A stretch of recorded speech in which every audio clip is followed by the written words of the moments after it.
Hi,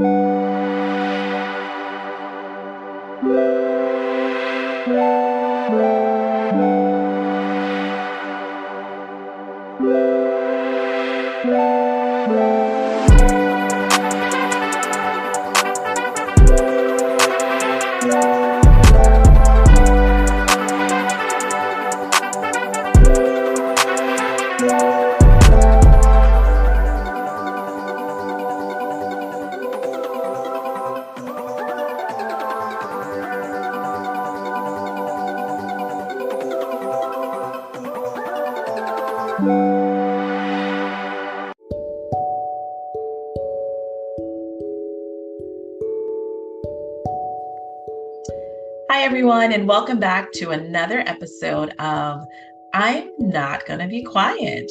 Thank you for clicking on the link and joining me.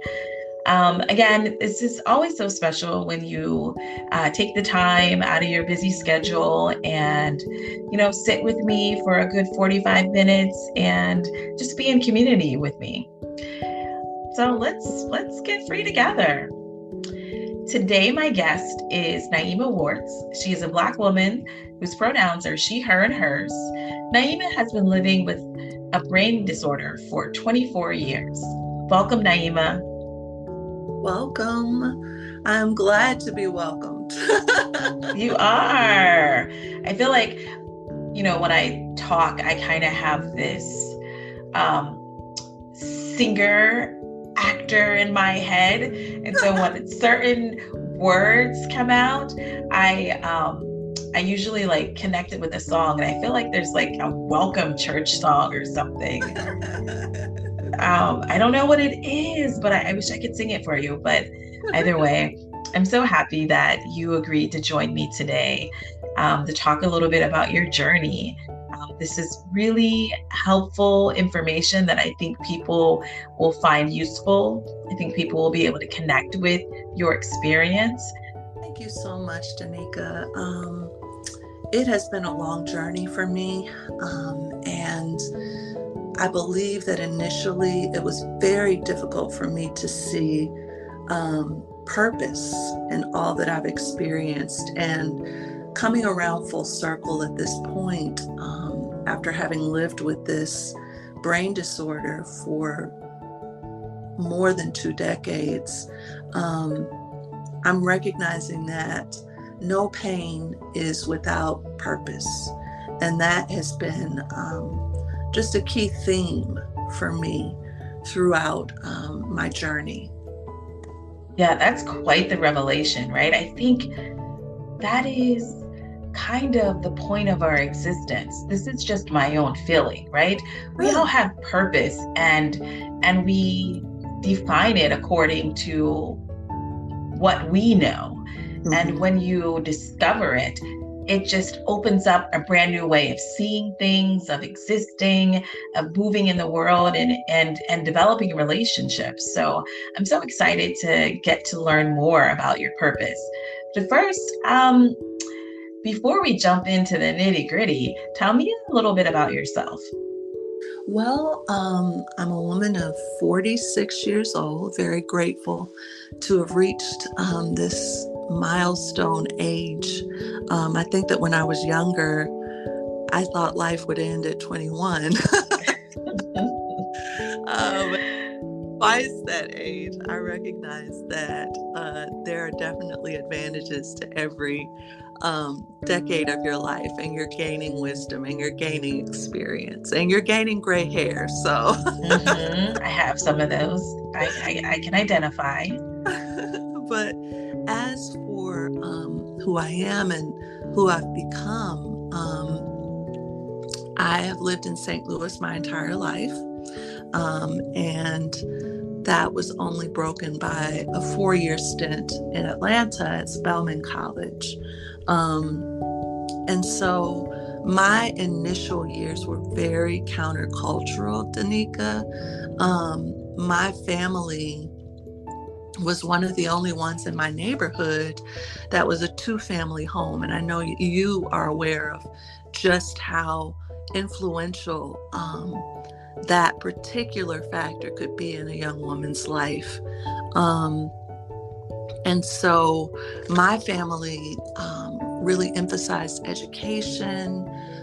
Afrocentricity was huge. My parents lived in Africa before I was born, and all of my siblings and I have African names. So there was a degree to which we prized elements of our identity that in the community were not very well known, or that were viewed as negatives. For instance, the association with Africa and the knowledge of what African culture truly means. So yeah, that's a little bit of my initial story. It continues with having reached my senior year in college and experiencing this storm, this tsunami in my life of being diagnosed with bipolar I disorder. And the reason I distinguish bipolar I from any other form is because my brain chemistry is very evenly weighted between high highs and low lows. And what I'll kind of attempt to explain about those things is that when I was initially diagnosed, I literally had a break from reality.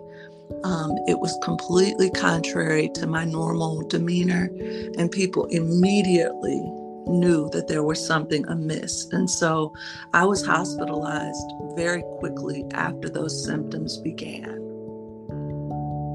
Wow, that's really useful information in talking about, and you haven't said definitively what you're not going to be quiet about, but like that is a really good buildup. I appreciate the background on what your childhood experience was like, because in the 90s, this wasn't, we didn't have as many pockets of, Pan-Africanist or pro-Black, pro-African spaces like we do now. In the 90s, I can imagine what it was like to have an African name and have such a strong connection to cultural practices in Africa, and then take that to the A, and there you are at Spelman, living that out in living color. That's that's a gift. I appreciate you sharing that. So let's just jump into it, right? What have you refused to be quiet about? I've refused to be silent about my journey as a woman living with a brain disorder. I understand that you were diagnosed with bipolar I while you were at Spelman?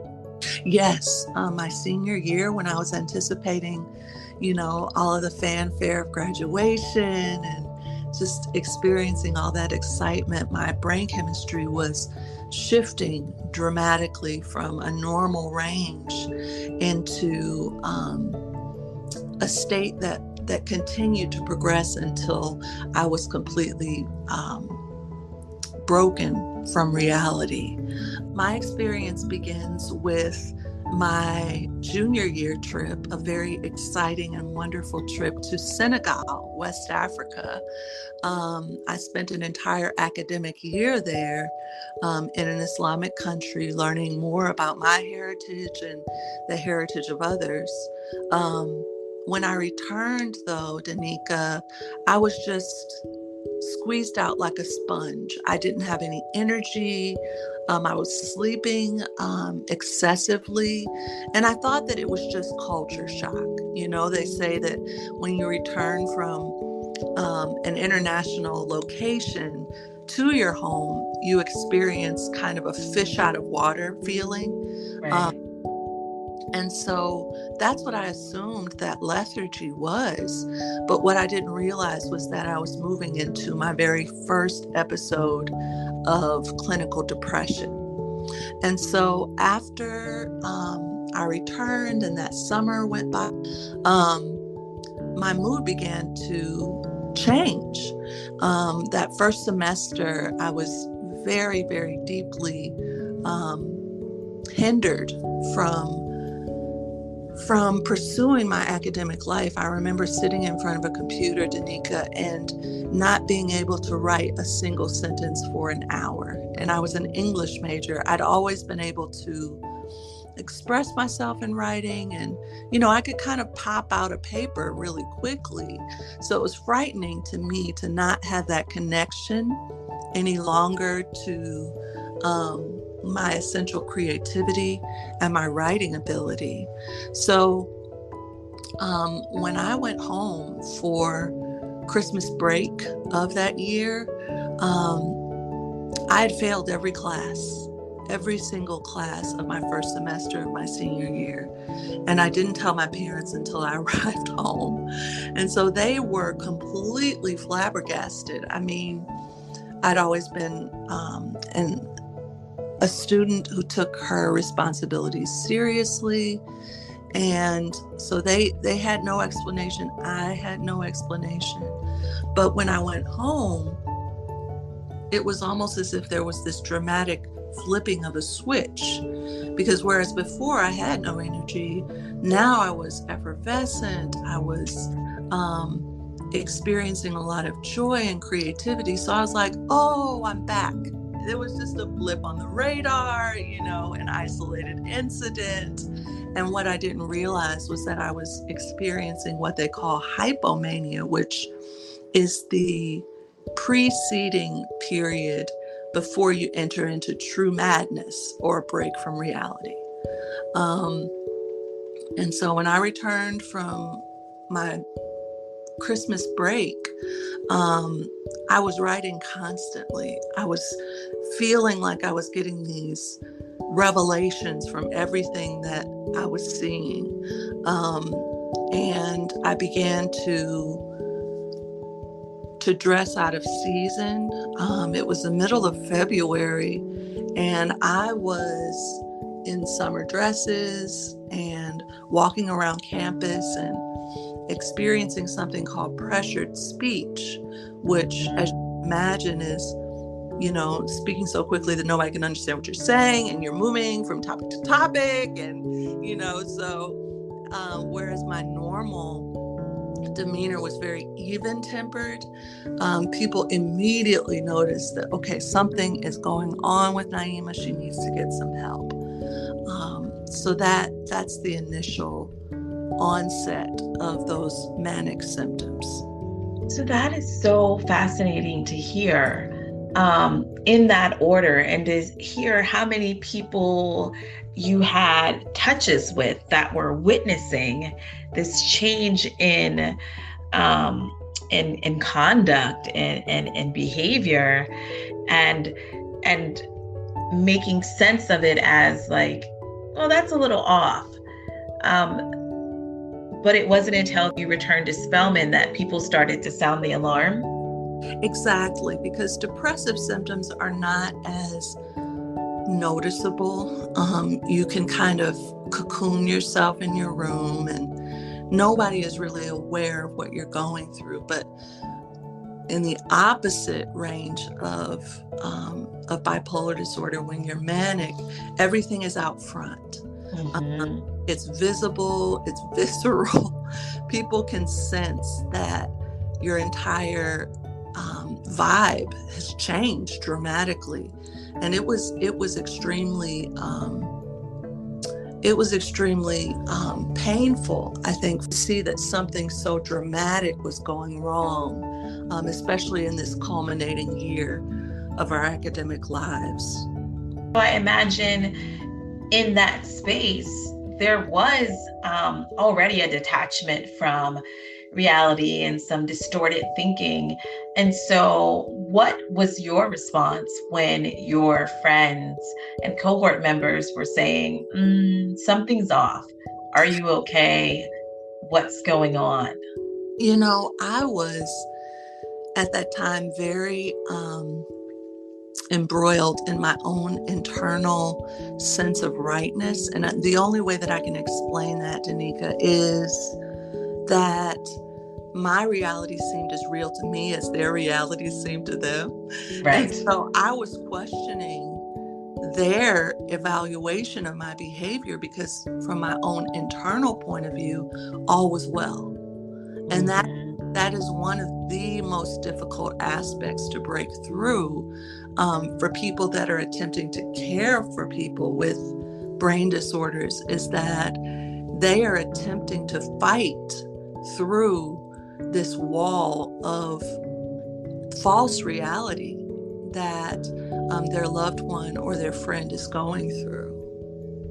Yeah, I can see that's like one of the most challenging things to treat when you have an understanding of what is, and Mm-hmm. it's so contrary to the masses, but you're not really able to tap into that.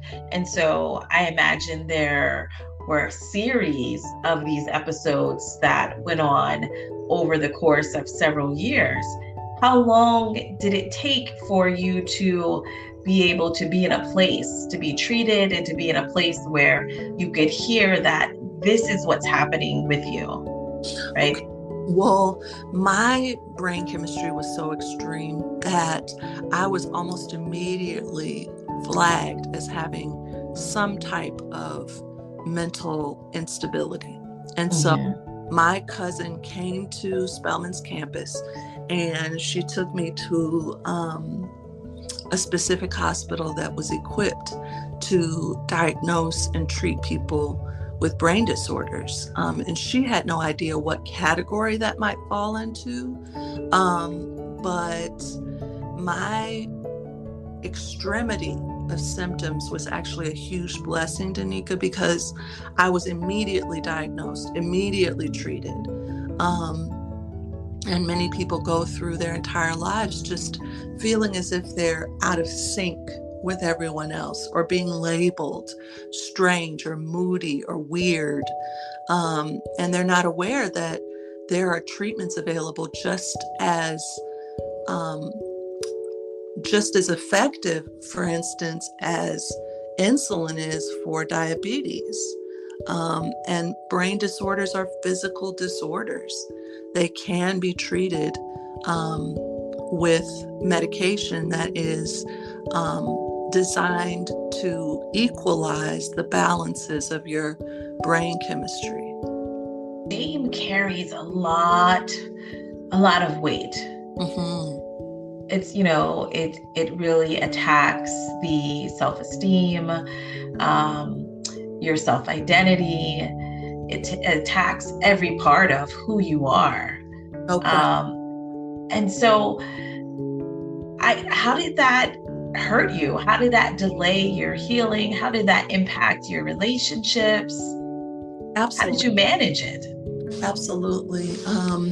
Well, the first layer of relationship that became instrumental in moving me towards healing, those were my parents and my immediate family members.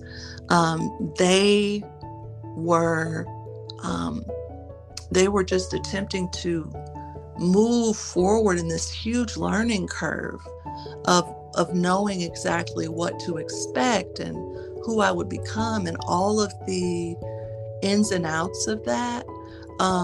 But for my own part, I would say that there was a sense that I'd failed. Sense that, in my senior year, I anticipated that the trajectory of my life would always be upward, upward, upward. I'd had a very, very supportive childhood, very successful academic life, and to crash that way was huge. It kind of shattered my faith as well, because I felt as though I was being punished for something that I had no idea, and I had no idea what that might be. So the shame extended to my friendships. I felt so at odds with what I perceived them to be experiencing as, I always call them shooting stars. Some of them were aiming towards international business. Some were headed to different countries as advocates and as ambassadors. And so I was caught in what I call, Danica, that satanic swamp of comparisons. And it was killing. So it sounds like you get the diagnosis, you have, a series of highs and lows and different types of treatments on and off, and then you finally find the right treatment. And it sounds like you had a collection of very sober moments. Absolutely. With a reconnection with your reality, like what transpired when you were experiencing those very low lows and the very high highs, and then how other people experienced you. How did you climb out of that? It was really kind of a cyclical experience, Danica, because I initially thought that this would just be a one-time thing. I was naive. And I didn't realize that there would be many, many more manic and depressive episodes going forward as a result of not having the best medical regimen. And so what I didn't recognize is that it would be possible for me to regain the same sense of significance that I'd once had, but on completely different terms. And I'll explain that as such.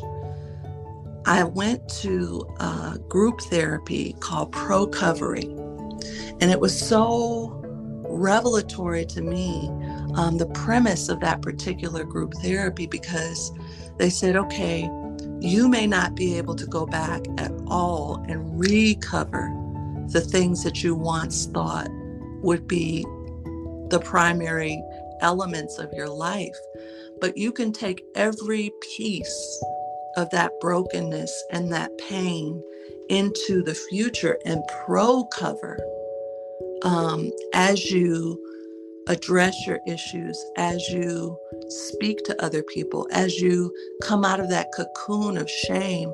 You can gain ground and move forward in a direction that you could never have imagined. And that was a ladder for me up and out of those depressive symptoms. It was a ladder for me up and out of a sense of displacement.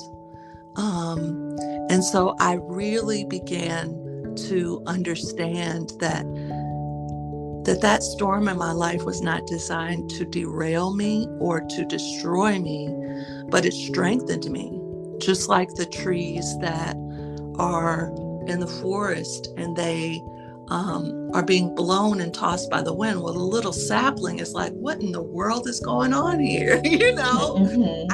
But as they grow and as the winds and the rains begin to fall and whip all around them, they're gaining strength. Their roots are going more deeply into the soil. And that's the way I really felt as I began to address all of the emotional knots that I was tied in. I really appreciate you saying that, because there's so much stigma around mental health issues, and there's so much shame attached to it, when really there's nothing that you did wrong, right? It takes a lot of work to move beyond that and understand what is separate from who you are. Absolutely. And your worth and value.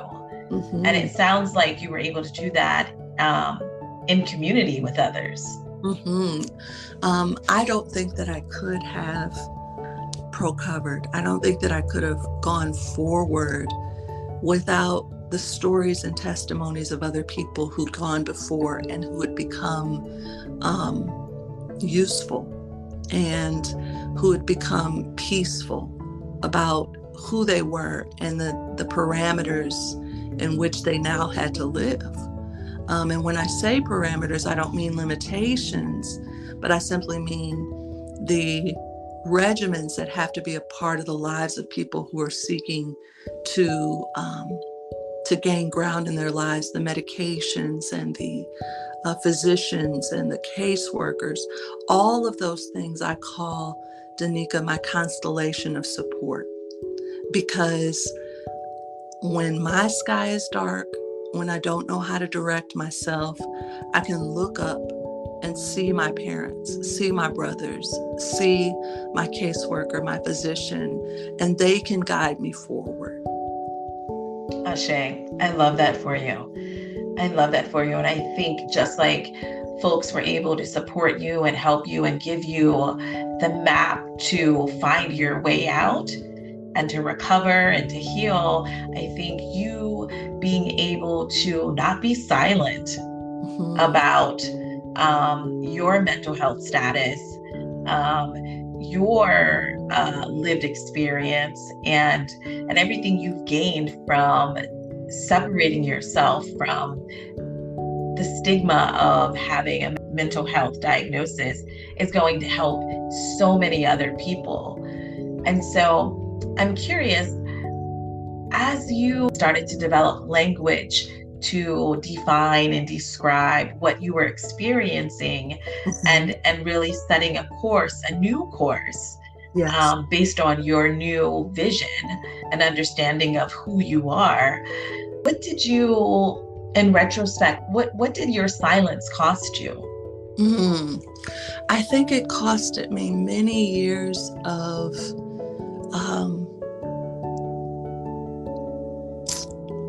I think that it costed me many years of solitude, because whereas before I surrounded myself with people, I was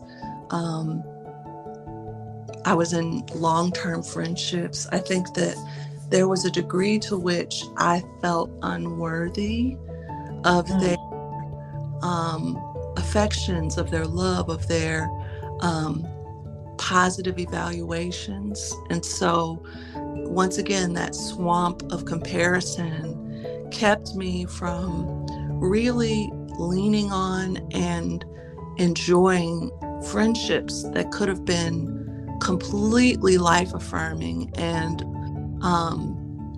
positive for me. So that sense of isolation was a major cost when it came to the silence. Kind of deepens and extends the trauma of these experiences when you're doing it by yourself, and all you have is the repeat of what you're coming up with in your head. That's a really lonely place to be. It is. It was extremely lonely, and it wasn't until I began to speak to other people I found catharsis, and the ability to tell my story enabled me to understand my story to a much greater degree. And I did that through an organization called the National Alliance on Mental Illness. I was trained to speak as one of their programs called In Our Own Voice. And I began to share my story, especially with supporters of those with mental illnesses, the parents, the friends, all of the other people who formed the web that supported other people that were consumers of mental health services. And they were so encouraged by the fact that, number one, I was able to come and speak to them, that I experienced those long-term periods of equilibrium that allowed me to come to them and to be an example of not success but forward movement.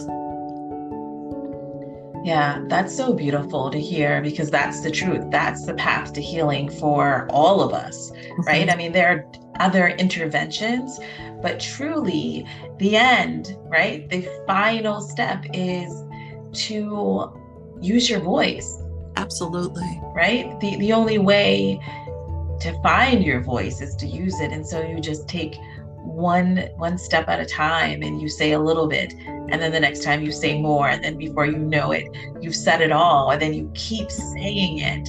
It's Yes. healing for you and it's healing for those who get to stand in community with you and bear witness to your healing. Absolutely. And everyone is struggling with something, Danica. Everyone has an area that they consider to be too dark for other people to see and accept. And so I hope that the takeaway from my story is that it's a process. You don't have to be unkind to yourself during that process. You don't have to beat yourself up, because all of the things that you're now experiencing will translate, I believe, eventually into a tremendous ministry to other people. Just as there are sponsors for people who are struggling with drugs and alcohol, you become a by proxy sponsor for other people, and you enable them to use their voices because of the freedom and liberty that you yourself have claimed. Express themselves and free other people. I love everything that you've said. I think it's going to be so transformative for people. I appreciate you taking this time with me, Naima, and sharing what your journey has been and leaving us with some ways to start the healing process. This has been a delight. Thank you. Thank you so much. I do appreciate your willingness to allow me to speak.